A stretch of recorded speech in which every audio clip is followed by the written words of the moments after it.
Can I ask everybody to please stand up and I'd like to help you to learn a very short greeting in Cambodia. If you go to Cambodia, this is what you do. Chum Riep Su. Alright. Chum Riep Su. One more time. Chum Riep Su. And since you don't speak our language, much of our language, after Chum Riep Su, you say Chum Riep Lia. Chum Riep Lia. Chum Riep Lia. You know what it means? Goodbye. Alright, please be seated. Thank you.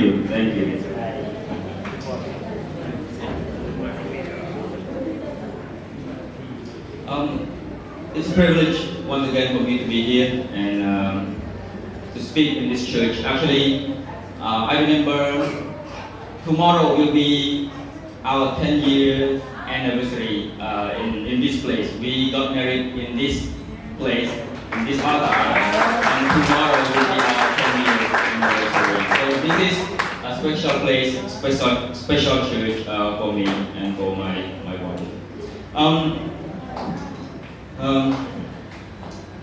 The other day I asked my wife, what do you call when Filipino speak English?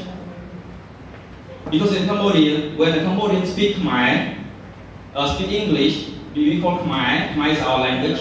So when the Khmer speak English, we call Khmenglish. So I asked my wife the other day, what do you call when Filipinos speak English? And she said, English. And in my mind, I thought it's Taglish, right?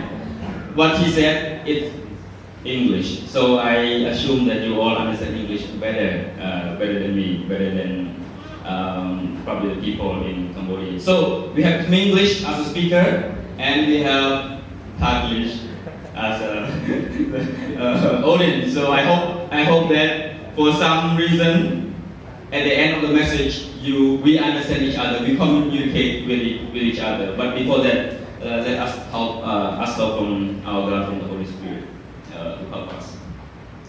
Father, we come before you this moment, Lord, because we recognize, Lord, that you are Lord of Lords and God of God, Father, and you have the power, Lord. I come before you and asking for that the Spirit will work among us. Especially, Lord, help us to understand your word today. You know, Lord, that I'm struggling with this language, with English, but I pray, Lord, that the Spirit will help everybody here to understand what you want them to understand and to listen to your word carefully. We thank you. We commit our time together in the name of Jesus. Amen. I only actually have only 40 minutes to speak. So I will make it fast and hope you will bear with me and go straight to the point. There are three things that move the church forward. Three basic resources. And the first resource is God's Spirit. The church will never move forward without God's Spirit. We need His power. We need His Spirit to move our church forward.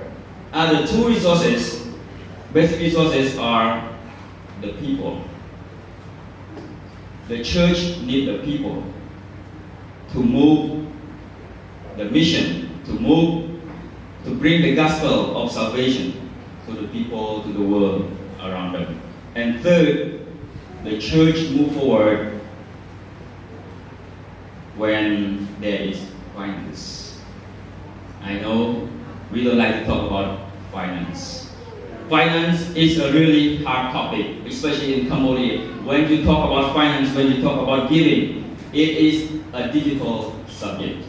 But it is very important to talk about it. Let us open our Bible in 2 Corinthians chapter 8, verse 1 to 7. And I'm going to ask a brother to read in Tagalog so that you all can understand. 2 Corinthians chapter 8, verse 1. Bukod dito, mga kapatid, ay pinatatalastas namin sa inyo ang biyaya ng Diyos na ipinagkaloob sa mga iglesia ng Macedonia. Verse 2, kung paano sa maraming pagsubok sa kapighatian, ang kasaganaan ng kanilang katuwaan, at ang kanilang malabis na karukhaan ay sumagana sa kayamanan ng kanilang magandang loob. Verse 3, sapagkat ayon sa kanilang kaya, ay nagpatotoo ako, at higit pa sa kanilang kaya, ay nagsiabuloy sila sa sariling kalooban. Verse 4, na lubang ipinamanhig sa amin ang tungkol sa biyayang ito, at sa pakikisama sa pangangasiwa ng mga abuloy sa mga banal. Verse 5, at ito ay hindi ayon sa aming inaasahan, kundi binigay muna nila ang kanilang sarili sa Panginoon at sa amin sa pamamagitan ng kaloob ng Diyos.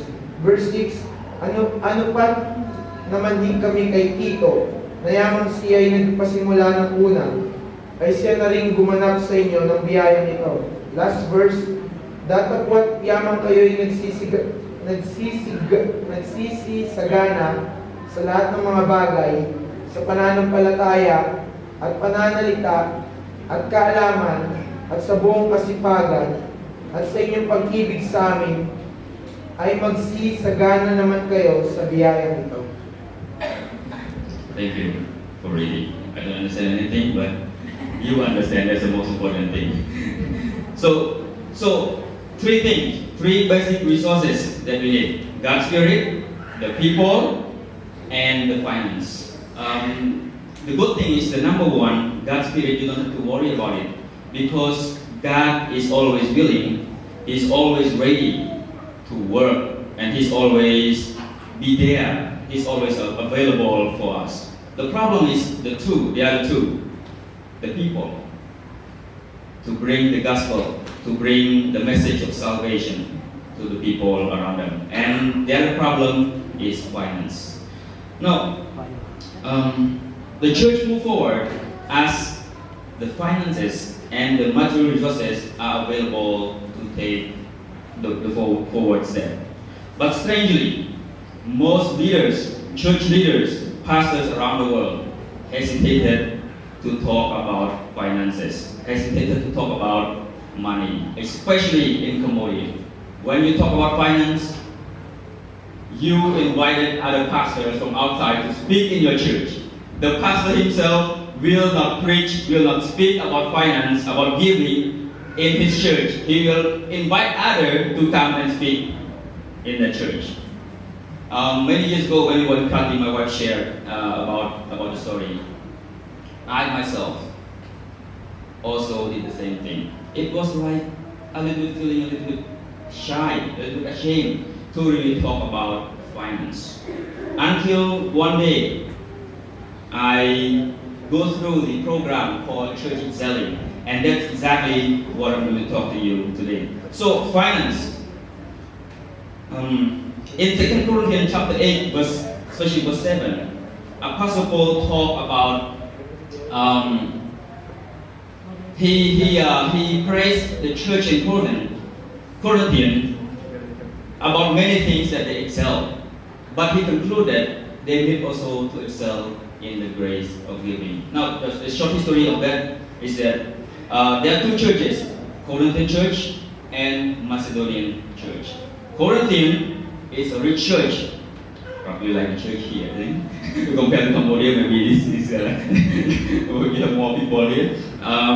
So the church in Corinth is a rich church, but the church in Macedonia is a very poor church. Both church committed, make pledge to send the support, to send the money to help the mother church in Jerusalem. The poor church fulfilled the promise and even did beyond that. But the rich church did not fulfill their promise. So that's why Paul talked in verse 7. He said that you grow in many areas, in those 5 areas, but you need to grow in the grace of giving.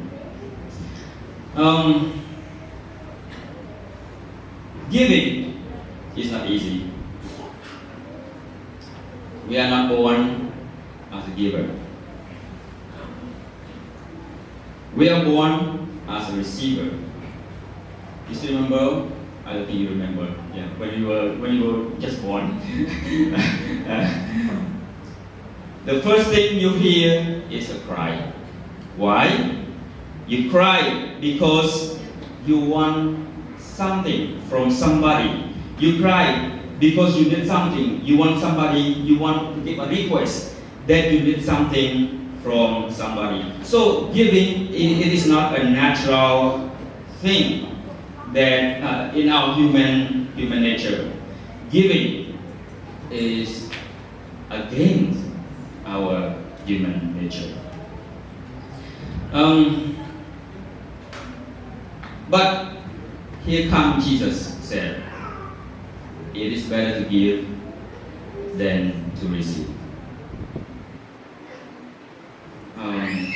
So there are war in here between our nature, our human nature, and Christ's nature.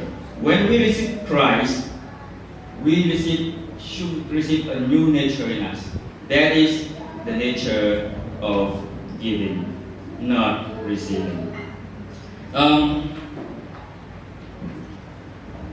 So God did not say it is better to give than to receive because Jesus needs money. He doesn't need money.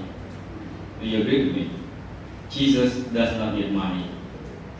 But he said that because he knows that in the life of every person, the characteristic of giving needs to be overshadowed our natural inclination to want to always to be receiving. So giving opposite of receiving. Our nature wants to receive, but Christ's nature wants us to give, to live a life that is giving. To understand that, to understand the concept of giving clearly, you have to understand 5 facts. So I'm going to share 5 facts today in 5 minutes. Okay? So 5 facts to understand about giving. First, God owns everything.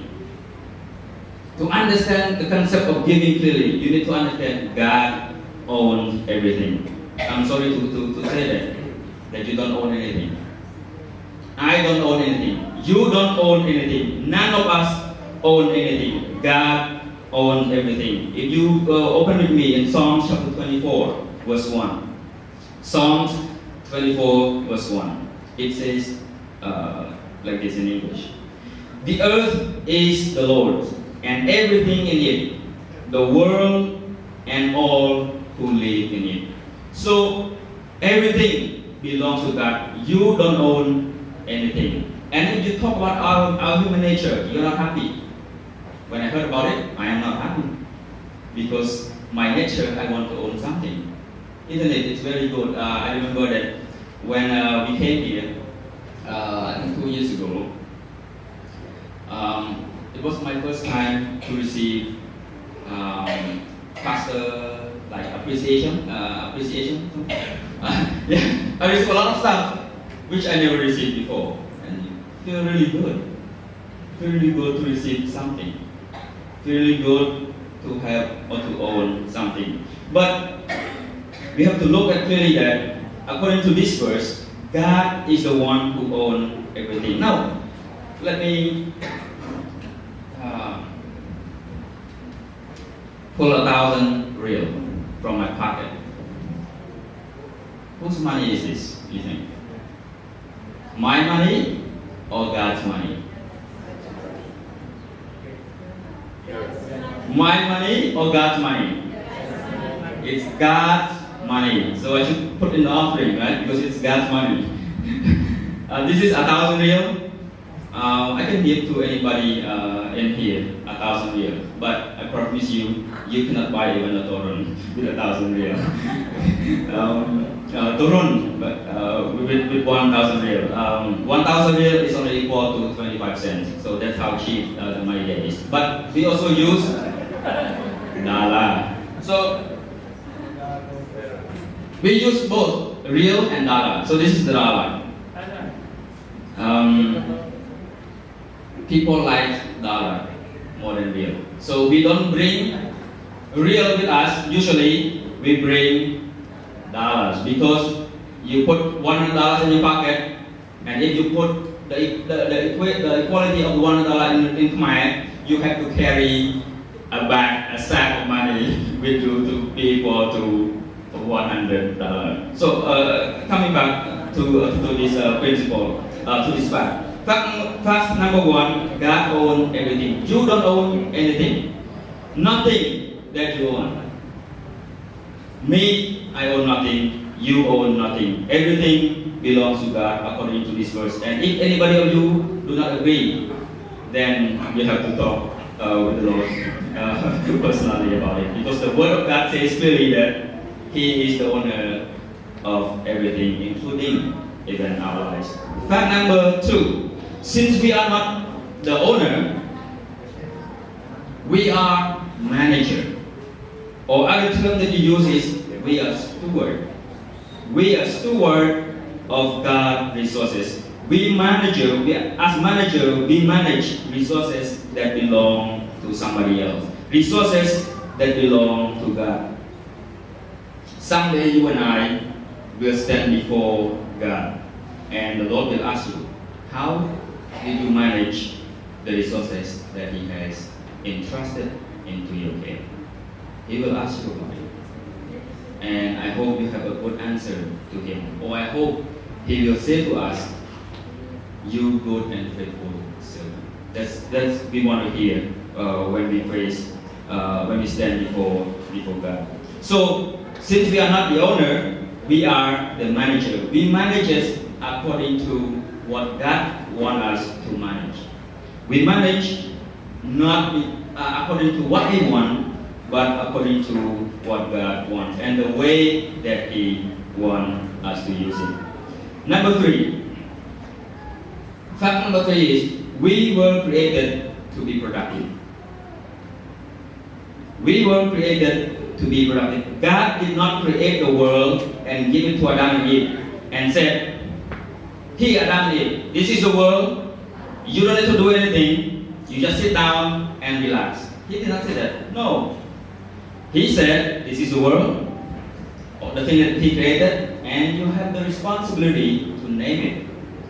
You have the responsibility to take care of it, and you have the responsibility to cause it to prosper. God expects us to be productive in every dimension of our life. Not a lazy steward, but a productive steward. Productive at work, productive at home, productive at church, productive in every dimension of our life. Fact number four, giving is key to growth.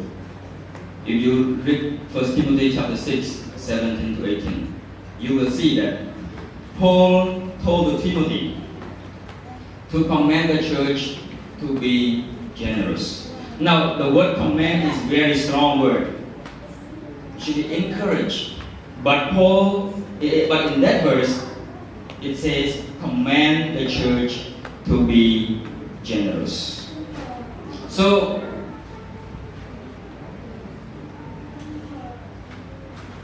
we are to be generous. And like I said again, it is not easy because it's against our nature. But because of Christ's nature in us, it needs to be replaced by His nature. So, fact number four, giving is the key to growth. Let me go back again. Fact number one, God owns everything. Fact number two, I am the owner. I am the manager. I am not the owner. Fact number three, we are created to be productive, not to be lazy, not to just sit down and relax and do nothing, but to be a good steward. And number four, giving is the key to grow. When a person gives, that person is emptying himself and opening the heart for more of God to fill in. his nature to feel in that person. And when somebody gives, it is the person himself that first blessed by the giving. Why is that? Because when you give, you are living a life which is a foundation that God wants you to live. Because our God is a giver. He's not a receiver. He is a giver. You still remember the very popular verse in the Bible, John chapter 3, verse 16. For God so loved the world that He gave. So Christ's central character is giving. It's not taking, it's not getting, but giving. So for us, if you want to live a life that God intended you to live, we need to live a life that reflects to His character, reflect His nature as a giver, not as a taker.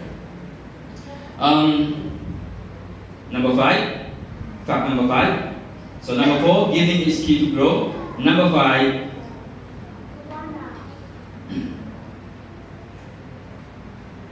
God's standard for mature Christian is excellence. Excellence.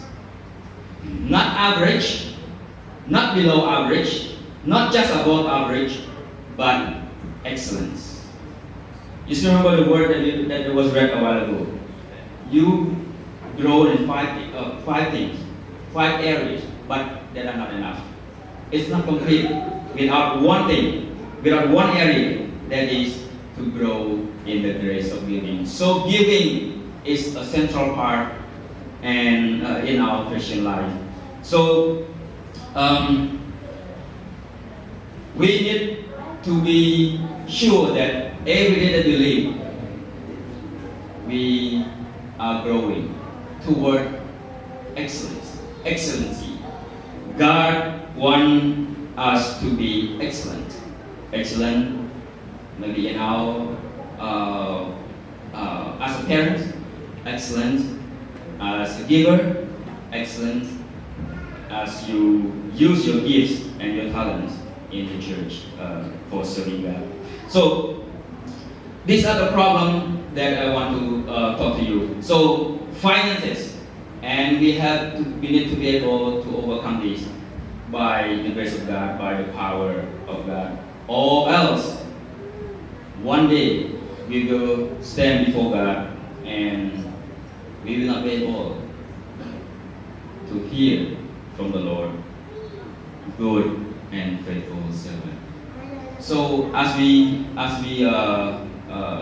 learn about this, I pray that all of us will continue to grow in the grace of giving. The other thing that I want to talk about is number 2 that I shared a while ago is the people. The people, the church, you and I are the agent of change. We were entrusted with the most valuable news in the world, the gospel of salvation. And we are accountable to bring the gospel to the people around us. Do you know the problem of the church nowadays? I mean, not only just in the Philippines or in Cambodia, but around the world. The problem is the church stopped sharing the gospel. The problem is the church are comfortable in where they are. The problem is the church are not enthusiastic to go and share the gospel about Christ, the salvation that the Lord has given to us. In Cambodia, it's pretty hard for a person to even stand up, in front of people. We have a culture, we are very shy people. So it takes probably 1 year for a person to understand about his Christian life, and probably it takes another 1 or 2 years for a person to understand that he has the responsibility to bring the gospel to the world, to the people around him. Let me ask you this short question, but you don't have to answer. But you can think about it, pray about it, and probably you need to do something about it. When was the last time you shared the gospel to anybody? When was the last time you shared the gospel to anybody?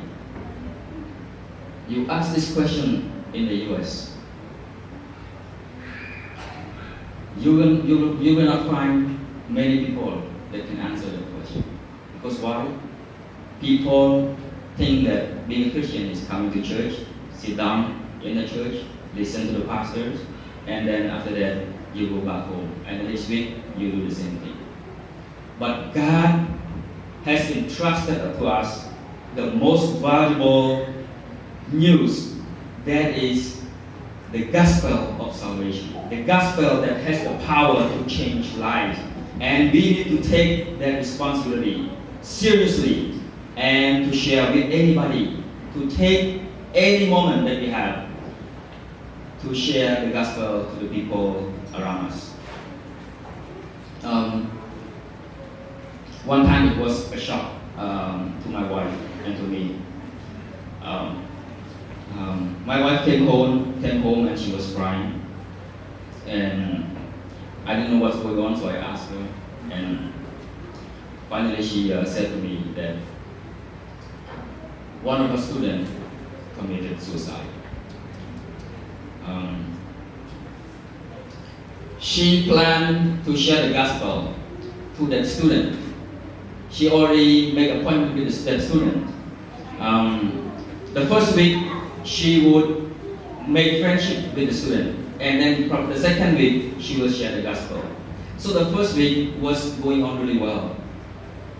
But the second week that she's supposed to meet that student, she found out that she already took her life. She took her life. She committed suicide. And my wife really cried. And I was also crying with her. Because we should not delay. We should take the time when we have and bring the gospel of salvation to the person that is in need. So I encourage you today, do not take this lightly. I know you've heard about this many, many times. 100 times, maybe 1,000 times. You heard about the Great Commission in Matthew chapter 28, 19 to 20. Go and make disciples. But the question is, are we doing it in our daily lives? Did you do it last year?